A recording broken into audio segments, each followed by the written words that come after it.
¿Qué se necesita para borrar del mapa una obra de arte habitada? En el corazón de Manhattan alguna vez se alzó una residencia que no solo desbordaba lujo, redefinía lo que significaba ser rico. Columnas importadas de Italia, tapices tejidos en Francia, mármol traído directamente del mismo lugar que abasteció al Vaticano. Todo esto formaba parte de una mansión de 75 habitaciones que parecía más un museo privado que un hogar. Hoy, en su lugar, hay un bloque de apartamentos impersonales que podría encontrarse en cualquier parte del mundo. Lo que fue símbolo de poder, sofisticación y estatus, ha sido reemplazado por la arquitectura genérica del olvido. Y lo más impactante no es que desapareciera. Es que nadie la salvó.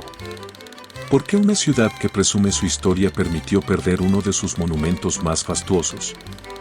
¿Qué intereses se impusieron al patrimonio? ¿Y qué otras joyas se han perdido por la misma razón?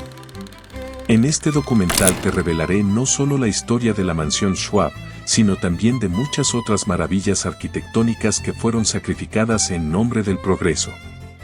Vamos a entrar en una era de riqueza desbordante y de decisiones irreversibles.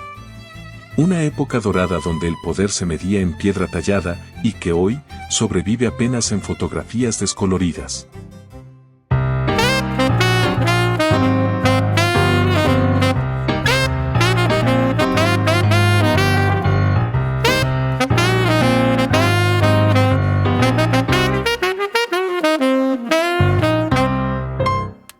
No era solo acero lo que fundía.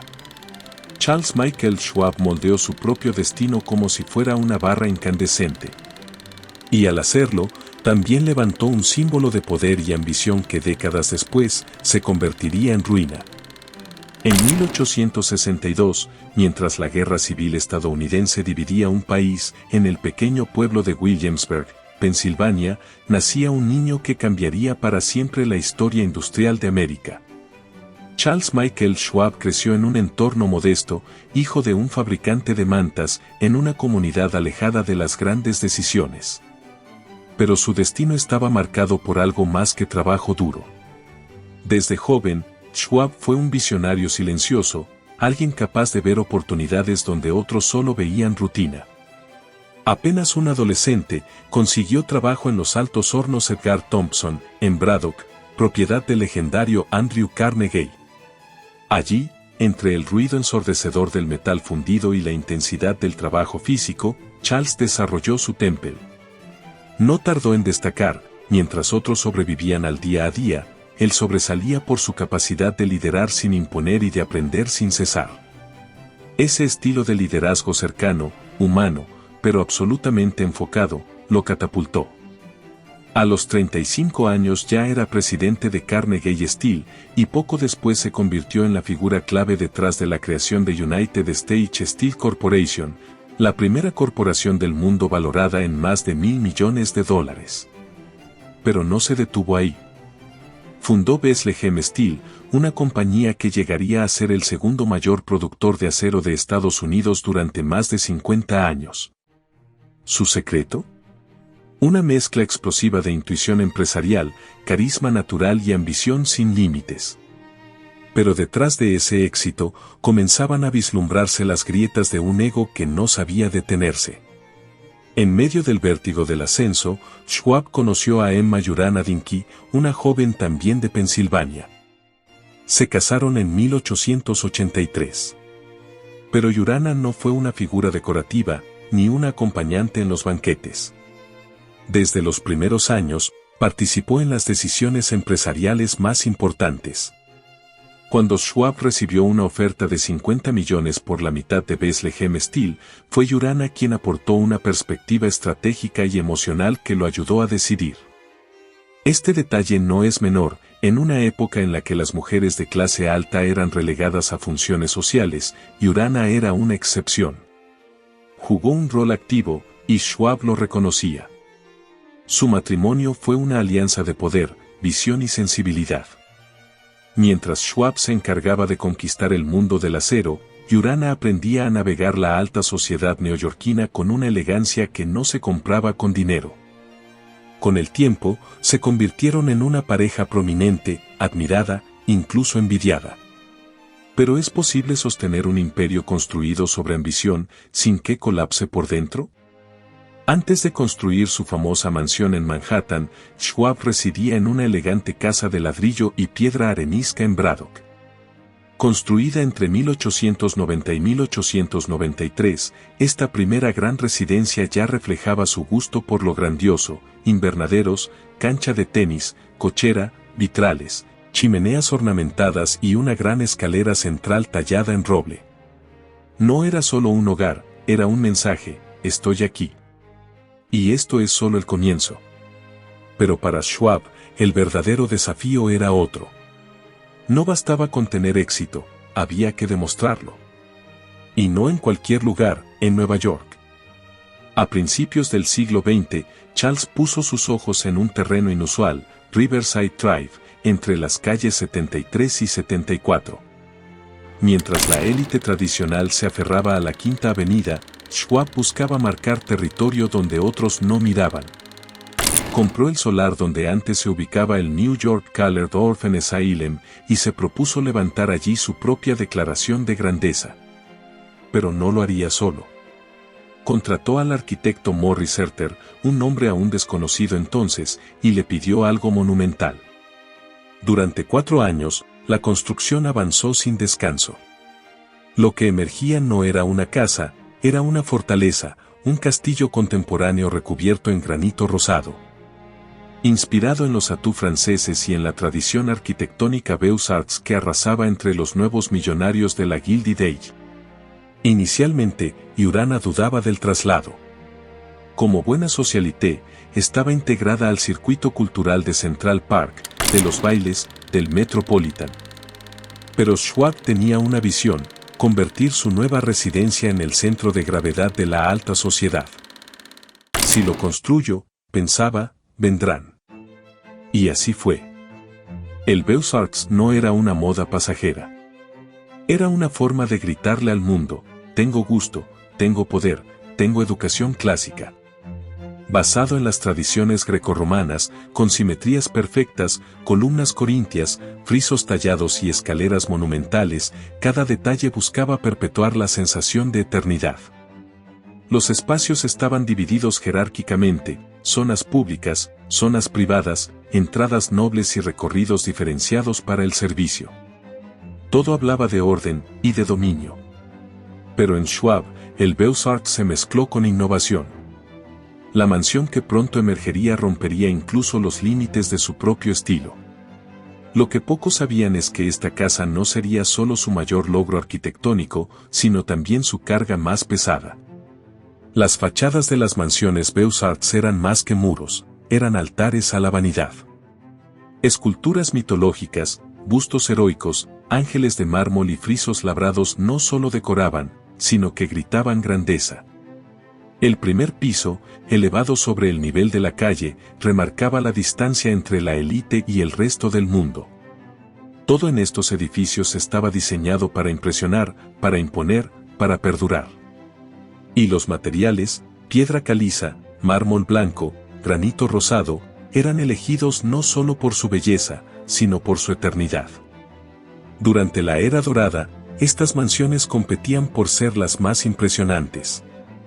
Entre ellas, el triple palacio de los Vanderbilt, el Whitehall de Henry Flagler en Palm Beach y The Breakers en Rhode Island, eran íconos nacionales. El Beaux-Arts también se apoderó de las instituciones, bibliotecas, museos, ayuntamientos. No era solo lujo, era una arquitectura política, una forma de proclamar dominio cultural. Pero incluso entre esas joyas, la mansión Schwab destacaba. La inversión total fue de $6 millones, 3 para la estructura y 3 solo para el mobiliario, cifra que hoy superaría los 200 millones. No existía en Nueva York ninguna otra residencia privada con ese nivel de detalle, esa ambición estética, esa escala. No era solo una casa. Era un museo habitado. Andrew Carnegie, que difícilmente elogiaba a nadie, soltó con ironía: ¿has visto el lugar de Charlie? El mío parece una choza al lado. Y no era exageración. Más de 100 artesanos, escultores e ingenieros trabajaron durante años para dar forma a cada rincón. Algunos elementos del interior eran tan excepcionales que hicieron parada en la Exposición Universal de 1904 antes de instalarse en la residencia. La mansión incluía una galería de arte valorada en 50 millones, una capilla del tamaño de una pequeña iglesia, una piscina revestida en ladrillo vidriado, gimnasio privado, bolera. Y una serie de innovaciones tecnológicas inauditas, planta eléctrica autónoma, sistema de aire acondicionado y 6 ascensores. No existía un hogar como ese, ni siquiera entre los Rockefeller o los Astor. Pero todo eso no detuvo la caída. La fachada de mármol no podía contener los escándalos. Las fiestas interminables, las apuestas millonarias, los rumores de infidelidades y la aparición de un hijo ilegítimo erosionaban lentamente la imagen de Schwab. A medida que el brillo de la mansión se intensificaba, su vida privada se oscurecía. Y Urana, que había sido el equilibrio emocional de su esposo, comenzó a retraerse. La mujer que alguna vez fue una estrella de la alta sociedad, fue desapareciendo. Rechazaba invitaciones, se alejaba de su círculo más íntimo y cayó en una depresión profunda que afectó incluso su salud física. La presión social por su cambio de apariencia solo aumentó su aislamiento. Su hogar, diseñado para ser un epicentro de vida y celebración, se convirtió en una prisión de lujo. En un intento por recuperar algo de propósito, en 1917, Urana ofreció la mansión a la Cruz Roja durante la Primera Guerra Mundial. Los salones fueron transformados en espacios de ayuda, y por un breve tiempo, la casa recobró vida. Pero el golpe final llegó con la Gran Depresión. Schwab, que alguna vez controló imperios industriales, perdió su fortuna casi de la noche a la mañana. Su estilo de vida, insostenible incluso en tiempos de bonanza, colapsó por completo. Intentó vender la mansión por $4 millones, nadie la quiso. La ofreció al gobierno como residencia oficial para el alcalde de Nueva York. Fue rechazada. Demasiado ostentosa, dijeron. Quedó atrapado en su propio monumento. Las mismas paredes que un día simbolizaron triunfo, ahora eran recordatorios de un sueño imposible de sostener.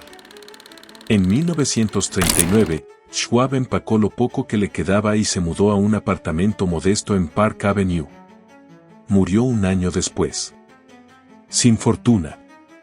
Sin legado tangible. Solo una historia que parecía demasiado exagerada como para ser real. La mansión, vacía y silenciosa, se convirtió en un cadáver arquitectónico. El debate sobre su reutilización se apagó con rapidez. En 1948, comenzó la demolición. Las puertas de caoba, las pilastras de mármol, algunos vitrales, fueron salvados e instalados en la Catedral de Nuestra Señora del Líbano, en Brooklyn. En el lugar donde una vez se alzó el símbolo máximo de lujo de la era dorada, hoy hay un complejo de ladrillo rojo, de Schwab House. 19 pisos. 636 unidades. Un nombre sin alma. Y sin embargo, esa historia, la del ascenso, exceso, declive y olvido, sigue viva.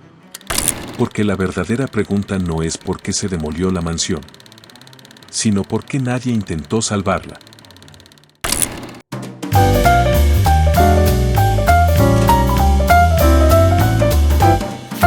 El Triple Palacio no cayó de golpe. Fue una muerte lenta. Una agonía elegante, como si su propia magnificencia se negara a rendirse del todo. Pero por más mármol que lo sostuviera, no había piedra que pudiera resistir la fuerza más implacable de todas, la transformación urbana de Nueva York. A principios del siglo XX, la Quinta Avenida comenzó a mutar. Lo que antes era residencial, íntimo y aristocrático, empezó a ser invadido por el ruido del comercio, los hoteles de lujo, los grandes almacenes y oficinas.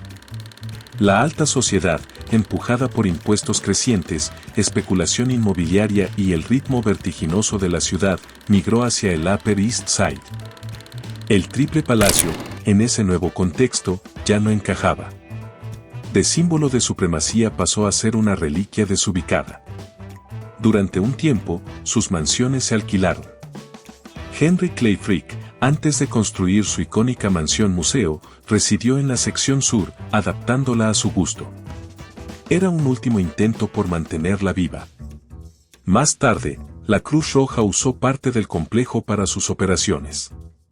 Pero aquello ya no era el corazón de la élite, sino un testigo que envejecía en silencio. El interior aún conservaba su esplendor, 58 habitaciones en estilos europeos distintos, una galería de arte de 3 pisos con tragaluz, techos pintados, escaleras majestuosas. Pero nada de eso podía frenar lo inevitable. La ciudad cambiaba, y la Quinta Avenida ya no era un lugar para vivir, sino para vender. En 1927, el ala norte del Triple Palacio fue la primera en caer. Se demolió para dar paso a un edificio de oficinas de 30 pisos. La sección sur resistió un poco más, pero no mucho. Entre 1947 y 1949, la demolición se completó. Piedra por piedra. Sin monumento. Sin ceremonia. Sin resistencia. En su lugar, se levantaron los edificios comerciales que hoy forman parte del entorno del Rockefeller Center.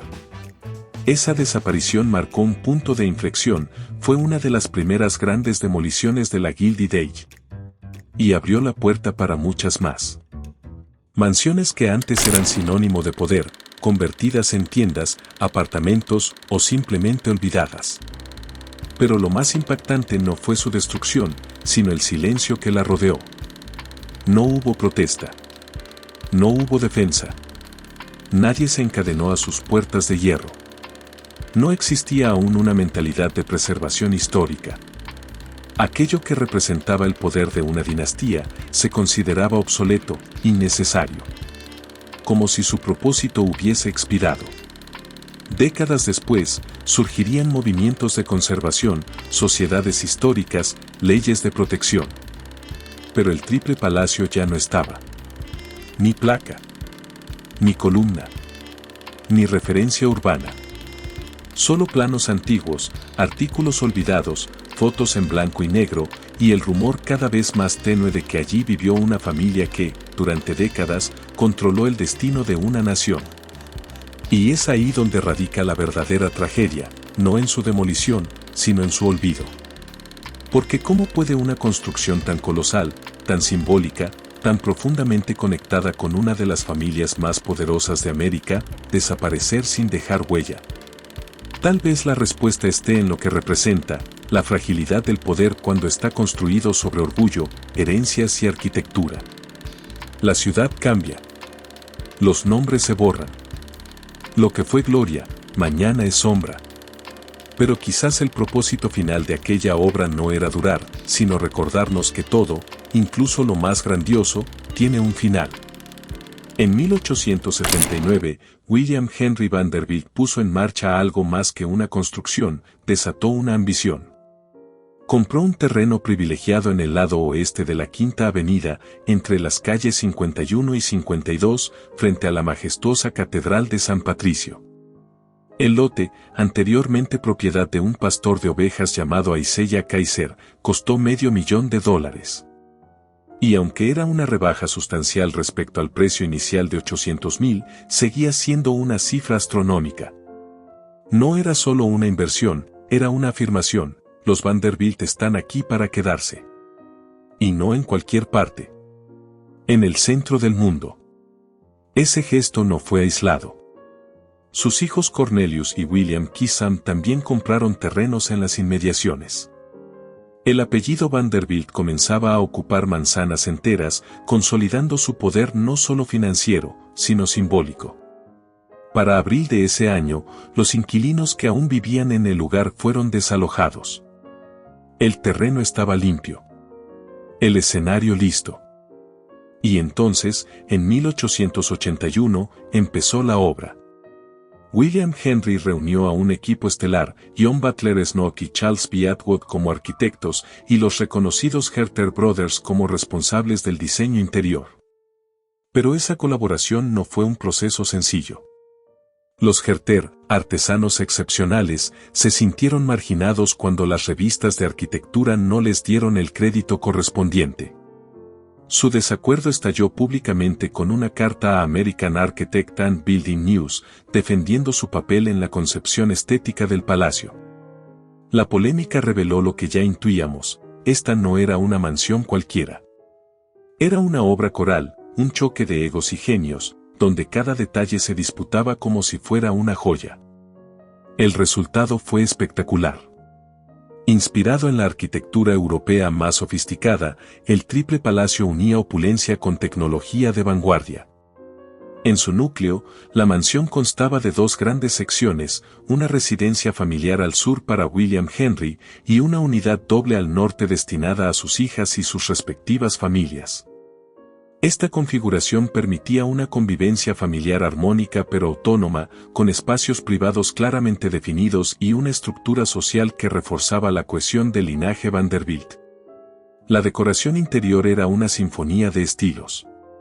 Cada una de las 58 habitaciones estaba diseñada con identidad propia. La planta baja albergaba salones, biblioteca, comedor y una sala de recepción majestuosa. En el segundo piso, los dormitorios privados. Y como joya arquitectónica, un colosal salón de baile que unía ambos extremos de la mansión en una nave festiva que ocupaba toda la manzana. Aquella sala podía albergar eventos que reunían a más de 1000 personas. Allí se sellaban alianzas, se festejaban triunfos y también se cultivaban rivalidades. El triple palacio no solo era grandioso por fuera. También era una hazaña tecnológica. Fue una de las primeras residencias privadas en Manhattan en utilizar estructura de acero, anticipando la era de los rascacielos. Mármol importado, carpintería a medida, elementos modernos como calefacción por aire caliente e iluminación elaborada, todo en este palacio estaba diseñado para marcar un antes y un después. Pero lo que muchos no sabían es que levantar esa obra fue una odisea. Integrar las nuevas tecnologías en un diseño tan ambicioso implicaba desafíos logísticos, retrasos, tensiones y ajustes constantes. Los arquitectos no solo competían con sus propios egos, sino con una ciudad en transformación, donde la urbanización acelerada exigía soluciones que aún no existían. Finalmente, en 1882 la obra se completó. Y en su interior, William Henry respiró por fin. Lo había logrado.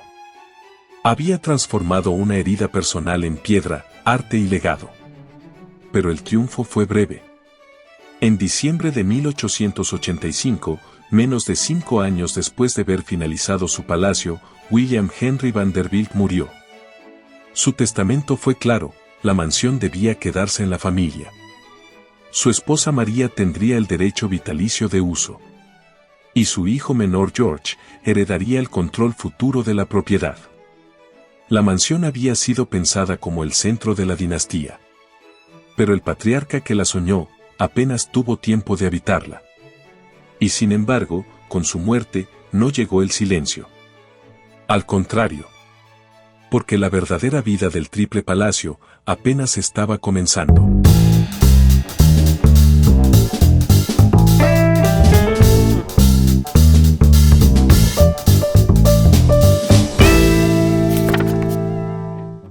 En la esquina de la Quinta Avenida, donde el arte, el lujo y la arquitectura se encontraban, hubo una vez una casa tan impactante que fue conocida como la joya de la Quinta Avenida. No era solo una mansión. Era una declaración, un manifiesto visual que representaba la mente y el alma de uno de los artistas más visionarios de su tiempo, Louis Kampfer Tiffany. Hijo del fundador de Tiffany & Company, Louis nació literalmente rodeado de belleza.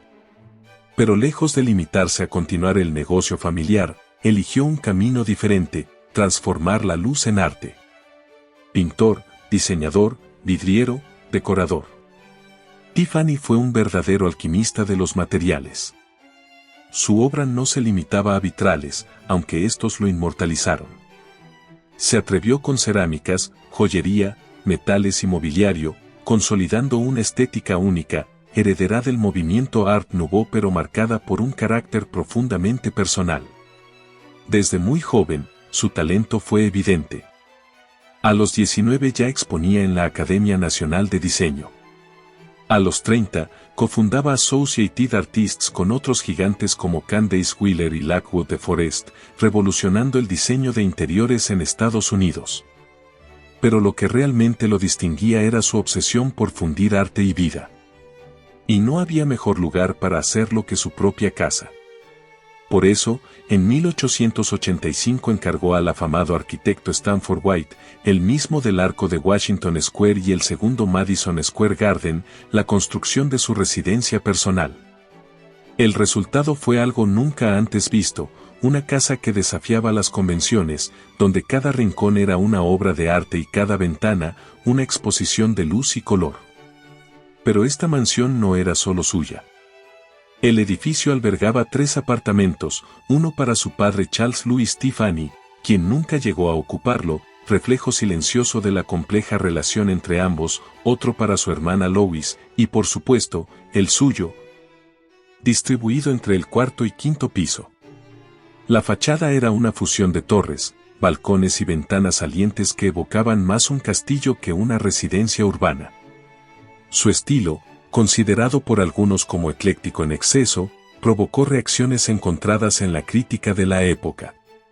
Algunos lo vieron como un exceso sin sentido. Otros, como una de las cumbres de la arquitectura residencial en Norteamérica. Pero lo cierto es que no dejaba a nadie indiferente. El corazón de la mansión era, sin duda, el estudio de Tiffany, un espacio de 24 metros de ancho, bañado por la luz que entraba a través de una inmensa ventana compuesta por 15 paneles de vidrio. Allí, entre bocetos, hornos, pigmentos y polvo de vidrio, Tiffany dio vida a muchas de sus obras más icónicas.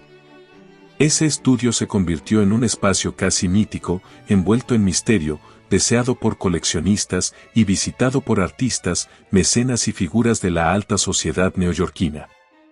Cada rincón de la mansión era un testimonio de su genio. Los vitrales no solo adornaban las ventanas, eran narraciones visuales que combinaban religión, naturaleza y mitología.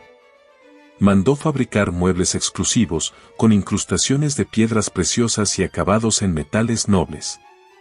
El espacio era una obra total, una sinfonía donde el arte, el diseño y la vida diaria coexistían sin fricciones. Y así, durante años, la mansión Tiffany no fue solo un hogar. Fue un taller, una galería, un templo, un evento.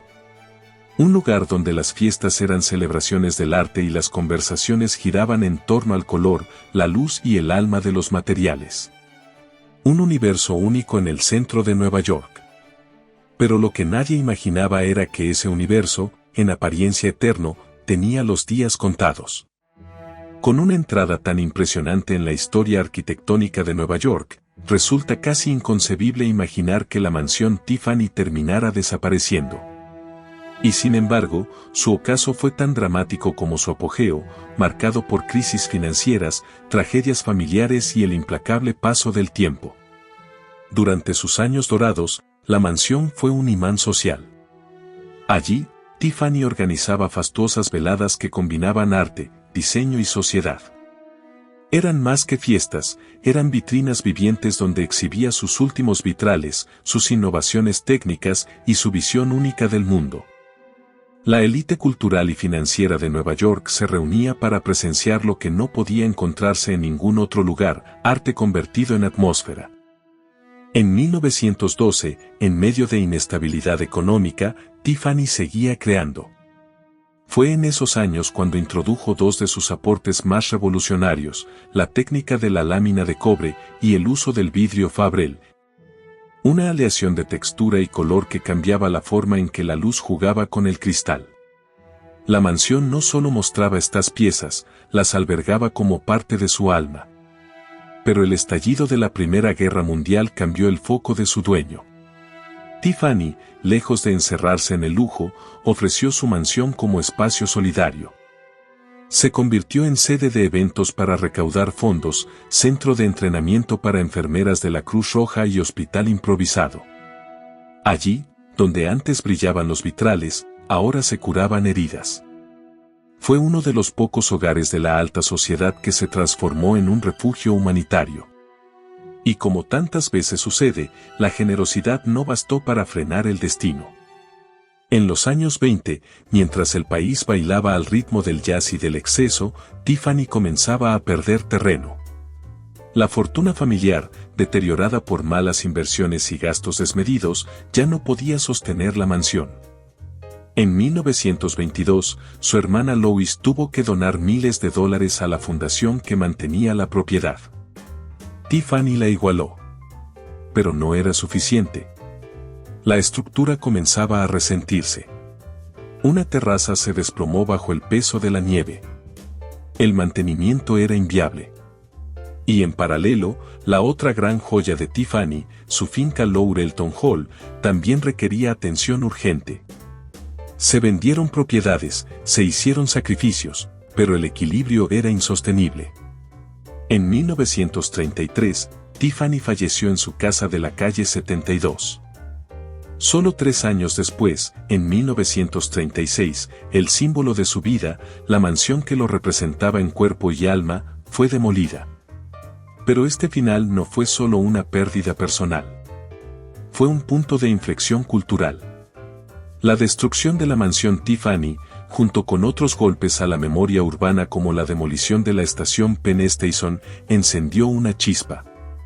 En 1965, casi 3 décadas después, el alcalde Robert Ferdinand Wagner firmó la creación de la Landmarks Preservation Commission, impulsado por el clamor ciudadano que exigía preservar lo que aún quedaba. La memoria de la mansión Tiffany había despertado una conciencia colectiva sobre la arquitectura como herencia, no como obstáculo. Y aunque sus paredes ya no existen, su legado persiste. En los años 90, películas como Manhattan de Woody Allen o La hoguera de las vanidades aludieron a ella, no por nostalgia vacía, sino como símbolo de lo que se pierde cuando se privilegia lo inmediato sobre lo eterno. Incluso en la serie Sex and the City, la influencia de su estética se colaba como eco del esplendor perdido. En 2012, el Museum of the City of New York incluyó la mansión en su exposición Lost New York, consolidándola como parte del imaginario colectivo. Y no solo como casa perdida, sino como pregunta viva, ¿cuánto estamos dispuestos a sacrificar por el progreso? Porque la mansión Tiffany fue más que un edificio. Fue una declaración, una obra de arte viviente. Y su desaparición, una herida que aún enseña. ¿Te pareció increíble lo que ya vimos? Pues lo mejor todavía está por venir, porque ahora descubrirás cómo 2 primos con tanto dinero como orgullo transformaron una simple rivalidad familiar en el hotel más lujoso del planeta. Y sí, terminó desapareciendo. ¿Por qué? Quédate, porque la historia que viene es digna de una película.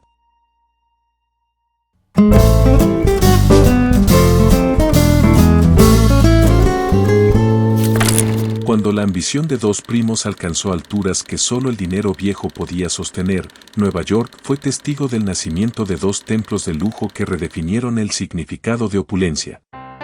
El Hotel Waldorf y el Hotel Astoria. No eran simples edificios. Eran manifestaciones materiales del orgullo familiar y de una rivalidad heredada que, lejos de destruir, creó una de las mayores joyas arquitectónicas de la era dorada. Los nombres detrás de esta historia, William Waldorf Astor y John Jacob Astor IV. Miembros de la misma dinastía, herederos de una fortuna colosal y enemigos íntimos dentro del árbol genealógico más influyente de Manhattan. En 1893, William Waldorf fue el primero en mover ficha. En la esquina de la Quinta Avenida con la calle 33, erigió el Hotel Waldorf, un homenaje al renacimiento alemán diseñado por el visionario Henry Janeway Hardenberg. Con su arquitectura imponente, era un grito de independencia familiar y una provocación. 4 años después, su primo John Jacob respondió con una jugada igual de grandiosa, el Hotel Astoria. Lo construyó justo al lado, como una especie de declaración de guerra de mármol y acero, esta vez encargando el diseño a los renombrados Schulze and Weaver. El resultado fue una expansión de lujo que superó todas las expectativas de la ciudad. Durante su primer año, el Hotel Waldorf fue objeto de burla. La prensa lo apodó la locura de Bolt, en honor a su gerente George Bolt, considerado por muchos como un visionario temerario. Pero Bolt respondió con astucia, organizó una gala benéfica para el Hospital Infantil de St. Mary, y logró atraer a toda la aristocracia de Manhattan. Lo que comenzó como un escándalo se transformó en un éxito rotundo. Al finalizar ese primer año, el Waldorf había generado ingresos equivalentes a más de $100 millones actuales. La tregua llegó poco después. A pesar del orgullo, los primos entendieron que podían transformar su rivalidad en una sinergia histórica.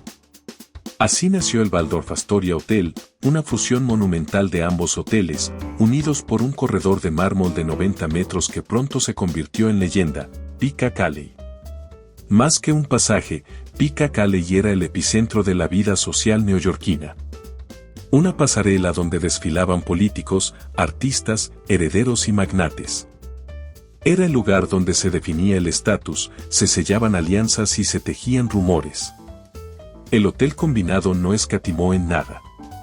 Con una inversión equivalente a más de 130 millones actuales, el Waldorf Astoria ofrecía 450 habitaciones para huéspedes, 100 habitaciones para personal y 15 salones públicos de una suntuosidad que cortaba el aliento.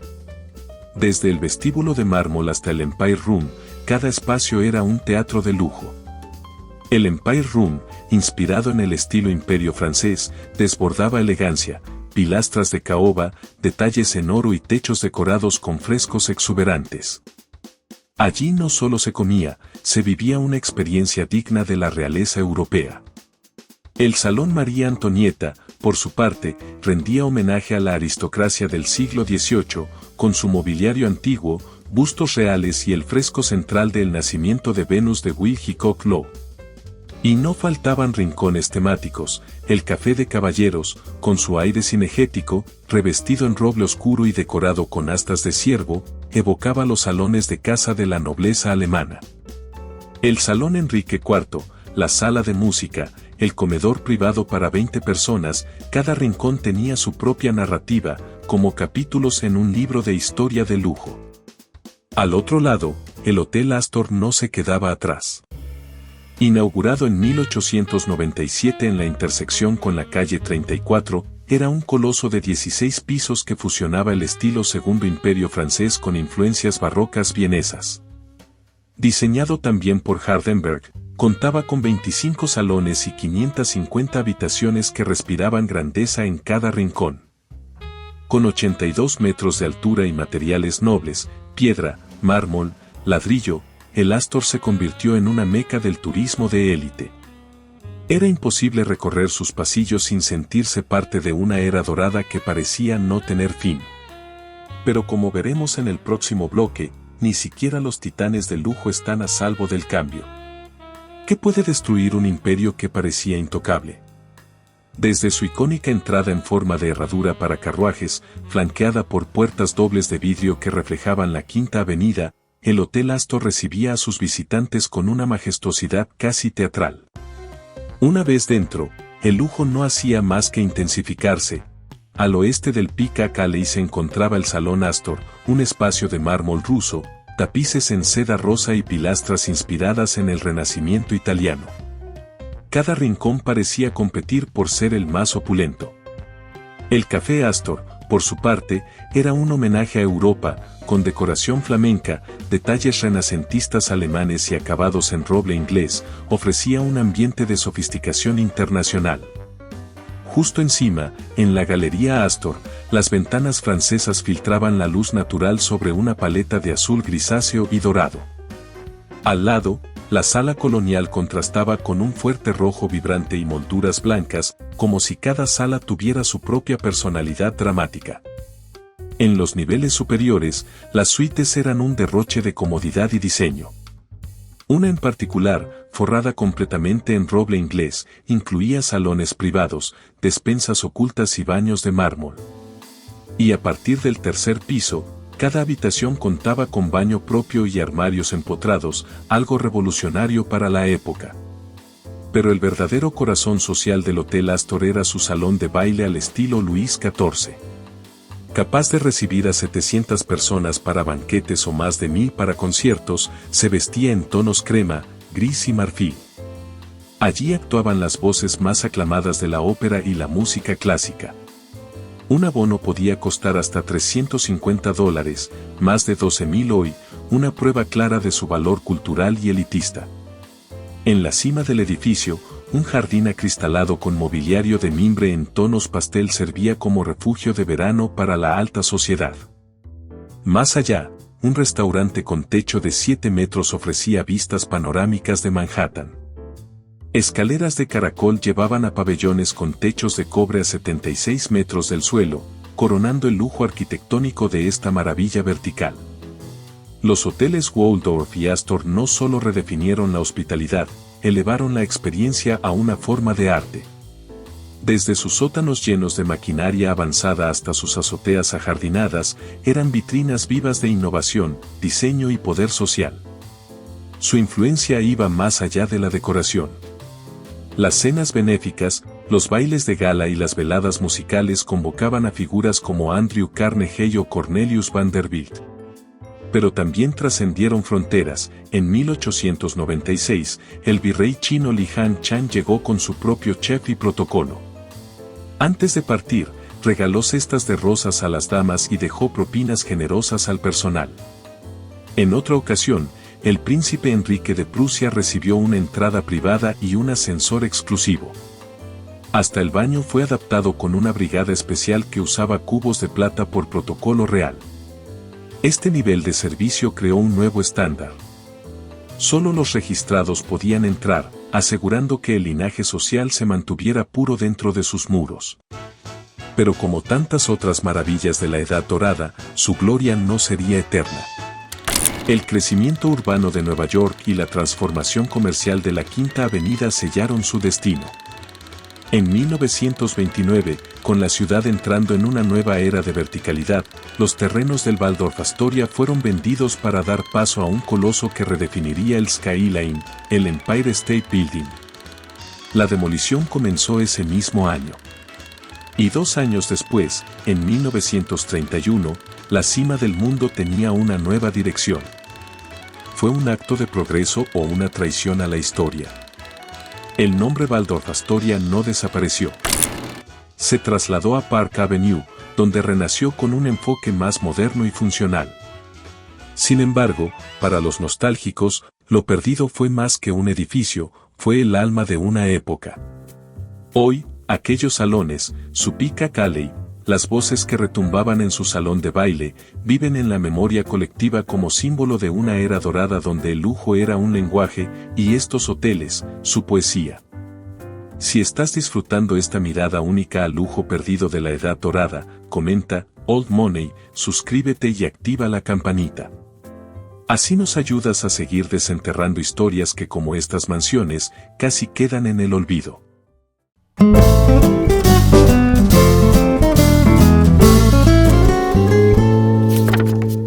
Imagina un edificio que no solo desafía los límites del lujo, sino que también encarna el alma de una ciudad. El Dakota no fue solo una obra maestra arquitectónica en su tiempo. Fue, y sigue siendo, un símbolo de exclusividad, misterio y transformación urbana.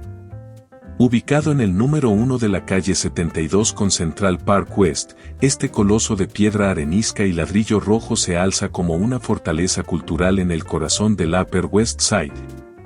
Una zona que en 1880 apenas comenzaba a emerger del polvo como territorio civilizado.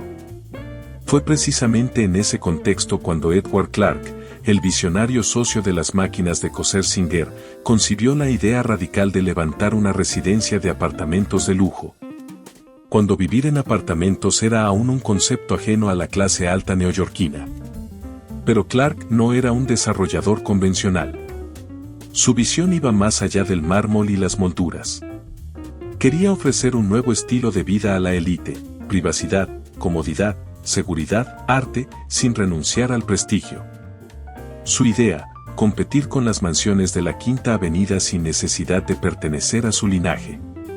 Así nació el Dakota. Equipado con calefacción central, montaplatos, iluminación a gas, pisos de madera noble y chimeneas ornamentales en cada apartamento. Fue una revolución silenciosa que marcó un antes y un después en la arquitectura residencial de Nueva York. No era simplemente una vivienda, era una declaración de estilo y una apuesta cultural. Su diseño rompía moldes.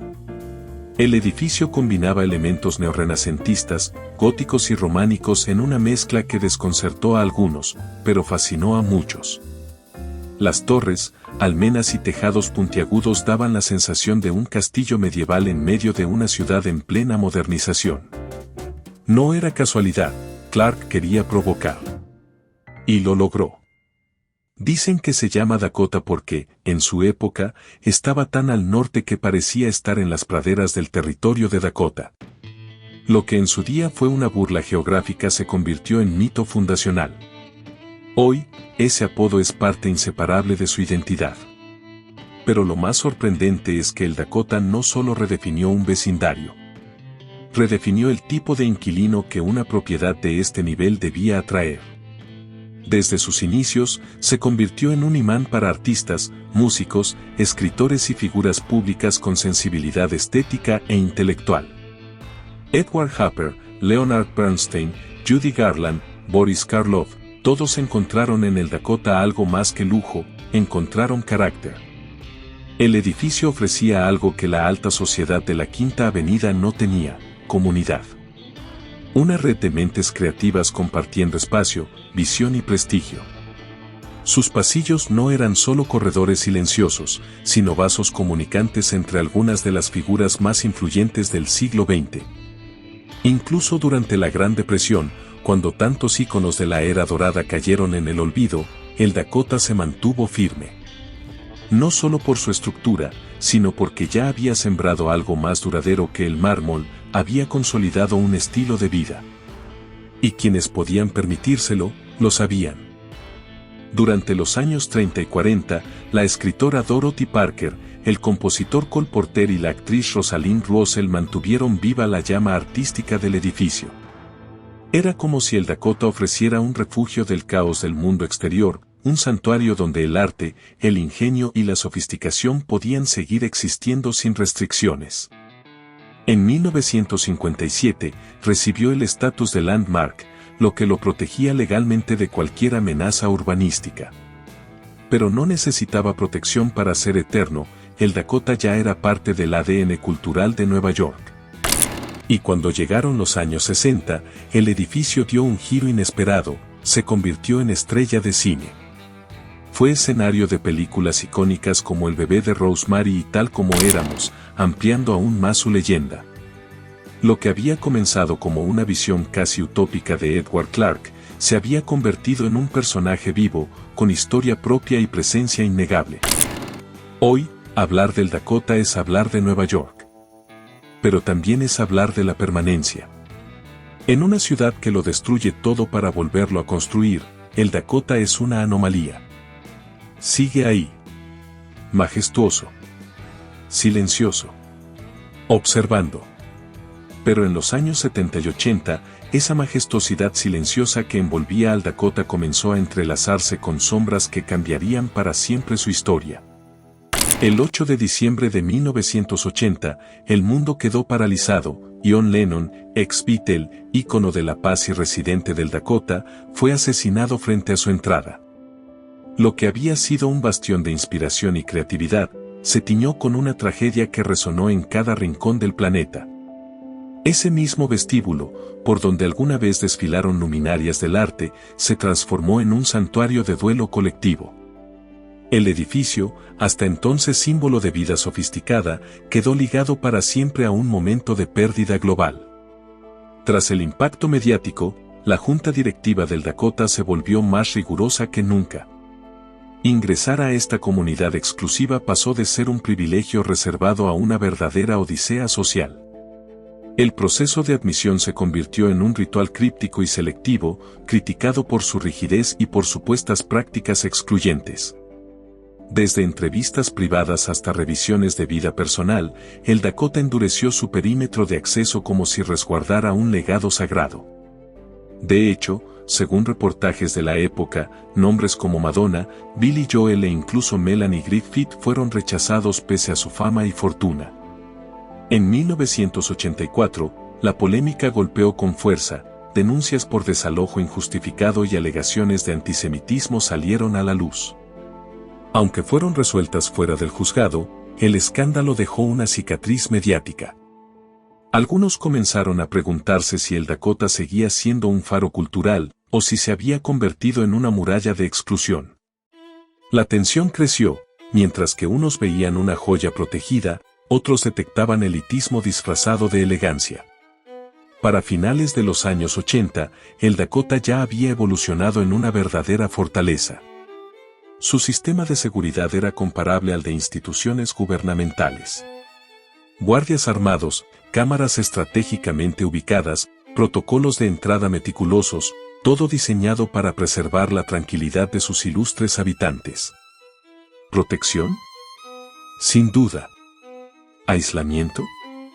Quizás también. Aún así, el Dakota continuó ejerciendo un magnetismo casi místico, y en gran medida esto se debió a la figura de Yoko Ono. Tras el asesinato de Lennon, Yoko no abandonó el edificio. Por el contrario, lo convirtió en epicentro de su activismo y memoria. En 1991, instaló un cartel blanco en la azotea con la palabra Imagine, visible desde Central Park, como eco visual de la canción más emblemática de Lennon. Un año más tarde, impulsó la creación de Strawberry Fields, el memorial ajardinado frente al Dakota que miles visitan cada año. Ella transformó el duelo en legado, y el edificio en un punto de encuentro entre el arte, la historia y la paz. Ni siquiera la crisis financiera de 2008 logró sacudir los cimientos del Dakota. En parte, por su modelo de cooperativa, donde los residentes, todos aprobados previamente, controlan el destino financiero del edificio. Y en parte, porque su ubicación, su reputación y su historia han consolidado un valor que trasciende lo material. Para muchos, el Dakota no es solo un bien raíz, es un símbolo. Durante la última década, el edificio ha experimentado una renovación profunda. En 2018, la Junta aprobó una restauración integral que respetó su herencia mientras incorporaba mejoras tecnológicas de alto nivel. La infraestructura fue modernizada, los interiores restaurados a su esplendor original y los sistemas de seguridad llevados al estándar más alto posible. Cámaras inteligentes, accesos biométricos, sensores térmicos, cada centímetro del Dakota fue pensado para salvaguardar no solo la seguridad, sino la experiencia misma de habitar allí. El impacto fue inmediato. El valor medio de los apartamentos pasó de 10 millones en 2019 a más de 12 millones en 2021, con ventas puntuales que superaron los 20 millones.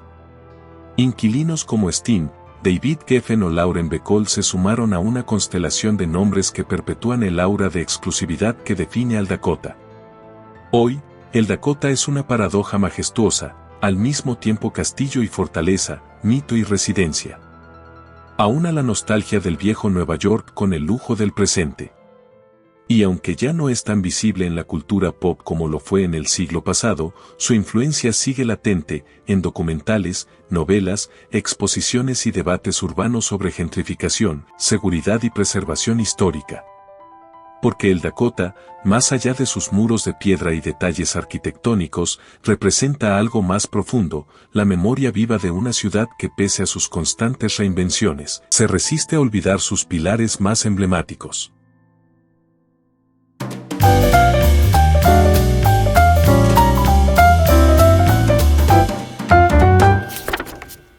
Han resistido guerras, demoliciones y el olvido. Pero lo más sorprendente es cómo estas mansiones de Long Island no solo definieron la opulencia de la era dorada, sino que, décadas después, inspiraron una de las obras más icónicas de la literatura estadounidense. El Gran Gatsby. Francis Scott Fitzgerald no imaginó su historia desde el vacío. Paseaba por la costa dorada del norte de Long Island, observando casas tan extravagantes que desdibujaban la línea entre el sueño y el delirio. Aquellas mansiones no solo alimentaron su ficción, la superaron. Este capítulo te mostrará 5 de esas joyas arquitectónicas que modelaron su visión, sus fiestas, símbolos y críticas sociales, desde el nuevo rico hasta la aristocracia americana.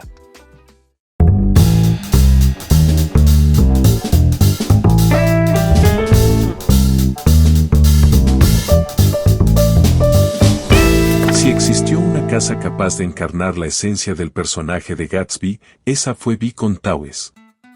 Construida en 1917, esta fortaleza blanca no fue diseñada por casualidad. Su propietaria, Alva Vanderbilt Belmont, no solo fue una de las mujeres más influyentes del Gilded Age, sino también una visionaria, feminista, mecenas del arte y detalle poco mencionado. La primera mujer admitida en el Instituto Americano de Arquitectos, no como profesional, sino por la cantidad de casas que había comisionado.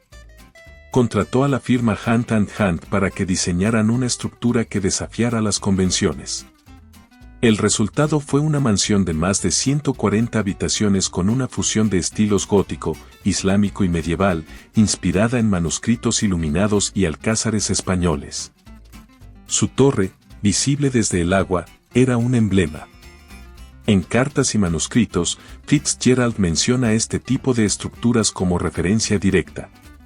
Con estuco blanco brillante cubriendo su fachada, Beacon Towers no solo llamaba la atención, parecía rechazar activamente la sutileza. Era tan escandalosamente opulenta que William Randolph Hearst, el magnate que inspiró Ciudadano Kane, la compró y la hizo aún más exagerada.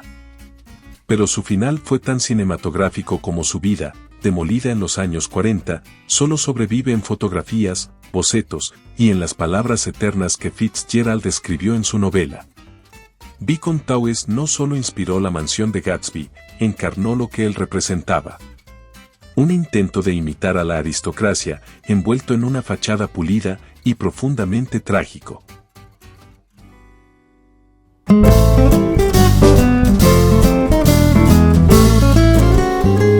A menos de 10 minutos de Beacon Towers, se encontraba otra pieza clave del rompecabezas literario, Land's End. Se cree que inspiró la residencia de Tom y Daisy Buchanan, y mientras Beacon representaba el nuevo dinero, Land's End era sinónimo del viejo linaje. Construida alrededor de 1902, aunque erróneamente atribuida a Stanford White, quien falleció antes, esta mansión blanca de columnas majestuosas era todo lo que Daisy simbolizaba: gracia, estatus y una belleza que no necesitaba demostrar nada. Se erguía con elegancia sobre Sands Point, actuando como un faro literal y simbólico de tradición. Lo interesante aquí no es solo su arquitectura, sino su ubicación. En los mapas reales de la costa norte de Long Island, Land's End y Beacon Towers están lo suficientemente cerca como para que se vieran desde la playa. Exactamente como ocurre en la novela, donde Gatsby observa la famosa luz verde desde su muelle, intentando alcanzar un amor o un ideal. Fitzgerald vivió en Great Neck, al otro lado de la bahía. Desde allí, veía las luces de estas casas que parecían inalcanzables. La división entre East Neck, dinero heredado, y West Neck, dinero reciente, no era solo literaria, era geográfica. Great Neck simbolizaba la movilidad social, Sands Point, la cuna de los privilegios. Aunque Land's End sobrevivió más tiempo que Beacon Towers, fue demolida en 2011 después de años de abandono. Un triste desenlace para una residencia que alguna vez fue sinónimo de la aristocracia americana. Hoy en día, su historia sigue viva entre líneas de una novela y escenas de su adaptación cinematográfica.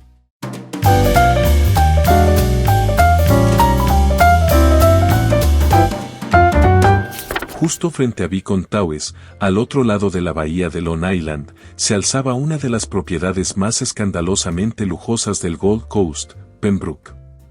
Construida por el excéntrico capitán de la mar, un personaje tan misterioso como adinerado, y luego adquirida por el magnate cinematográfico Marcus Loeb, fundador de la cadena de cines Loeb Theatres. Esta mansión era mucho más que una residencia, era el epicentro de las fiestas legendarias de los años 20. La lista de invitados de Pembroke parecía sacada de una película muda: Gloria Swanson, Rudolph Valentino, Charlie Chaplin. La casa se convertía en un teatro viviente, donde cada noche era una nueva escena de glamour, excesos y rumores.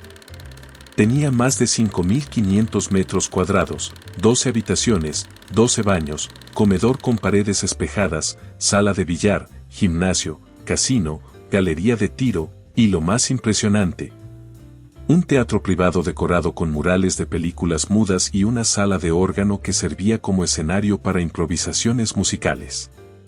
Uno de los detalles que más llamaron la atención de los visitantes, y probablemente de Fitzgerald también, era el muelle de Pembroke, una larga pasarela de madera rematada por una luz que brillaba en la oscuridad como un faro. Muchos investigadores consideran que este elemento es la inspiración directa para la famosa luz verde del muelle de Daisy Buchanan en El Gran Gatsby. Pero como tantas joyas de esa era, Pembroke fue víctima del tiempo. Fue demolida en los años 60 y en su lugar hoy solo hay viviendas más pequeñas. Su desaparición es una metáfora perfecta del mensaje de Fitzgerald: el esplendor puede desvanecerse sin dejar rastro, y el lujo por sí solo no garantiza trascendencia.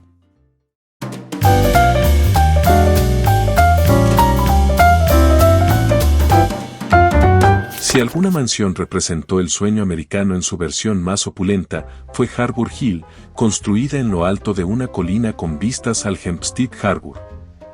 Encargada por Clarence Hungerford Mackay, un magnate de las telecomunicaciones, y su esposa Kitty Due, fue diseñada por el mítico Stanford White, el mismo arquitecto de edificios como el Arco de Washington Square. Con más de 7.400 metros cuadrados de superficie habitable, Harbour Hill era una declaración de supremacía cultural, económica y social. Su arquitectura barroca francesa se extendía desde un camino de acceso de 1,6 kilómetros, flanqueado por arces y portones de hierro, hasta un vestíbulo decorado con tapices flamencos, lámparas de latón, madera de roble y mármol traído de palacios europeos. El baño privado de Kitty Mackay era legendario, una bañera de $50.000 de la época, tallada de un solo bloque de mármol e incrustada en el suelo, acompañada de un tocador con espejos venecianos y lámparas de cristal. Pero si hay un momento que consagró esta mansión como inspiración clave para El Gran Gatsby, fue la fiesta ofrecida en 1924 al príncipe de Gales. Los Mackay invitaron a 1.200 personas. Luces rojas, blancas y azules formaban una bandera estadounidense en el tejado que se veía desde kilómetros de distancia. Fue tan impactante que Fitzgerald consideró titular su novela Under the Red, White and Blue. En el salón blanco de estilo Luis XV, sin ventanas, se celebraban bailes privados. La colección de arte incluía obras de Durero, Rafael, Bellini y esculturas traídas de Europa. Y en el salón de billar, alfombras de piel de oso polar, cabezas de ciervo y trofeos exóticos completaban el ambiente de conquista y exhibición de poder. Pero, como todo símbolo de una era, Harbour Hill también desapareció. Fue demolida tras la muerte de Clarence Mackay y hoy solo sobreviven algunas casas anexas, ahora declaradas patrimonio. Su historia plantea una pregunta inquietante: ¿el lujo se desvanece cuando no hay memoria?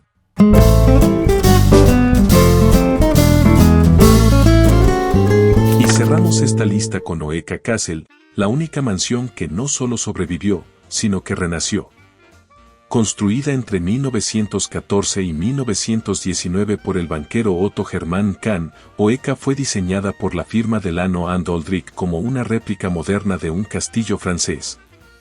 Con 127 habitaciones y más de 160 hectáreas de jardines formales, fuentes, terrazas y estanques.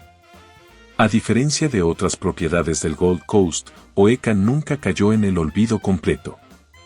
Su estructura fue usada como escuela militar, plató de cine, y finalmente fue restaurada en las décadas finales del siglo XX. Hoy es un hotel de lujo, centro de eventos y monumento viviente a la era dorada, y se puede visitar. Oeka es especialmente célebre porque fue la principal referencia visual de la película El Gran Gatsby, dirigida por Baz Luhrmann. Pero más allá del cine, su historia es fascinante por mérito propio. Kahn era un defensor del arte y la educación y organizaba cenas con Franklin Delano Roosevelt, Enrico Caruso, George Gershwin y Charlie Chaplin. El salón de baile del castillo, de doble altura y con candelabros de cristal, era el escenario de encuentros donde la política, el arte y el dinero convergían. Y sus jardines, con setos perfectamente recortados, caminos de grava blanca y fuentes simétricas, ofrecían una sensación de eternidad en contraste con el caos del mundo moderno. En una era donde la mayoría de las mansiones se convirtieron en ruinas o centros comerciales, Oeka sobrevivió porque tuvo una segunda oportunidad. ¿Fue suerte? ¿Visión? ¿O simplemente una sociedad que por una vez decidió conservar en vez de destruir? Después de ver estas mansiones, ya sabes cómo vivían los más ricos. Pero ¿sabes quiénes realmente manejaban los hilos del país? Descubre las familias que no solo construyeron imperios, sino que dominaron Wall Street, la política y hasta el destino de millones de personas. Te prometo que después de ver este video, nunca volverás a mirar la historia de la misma forma.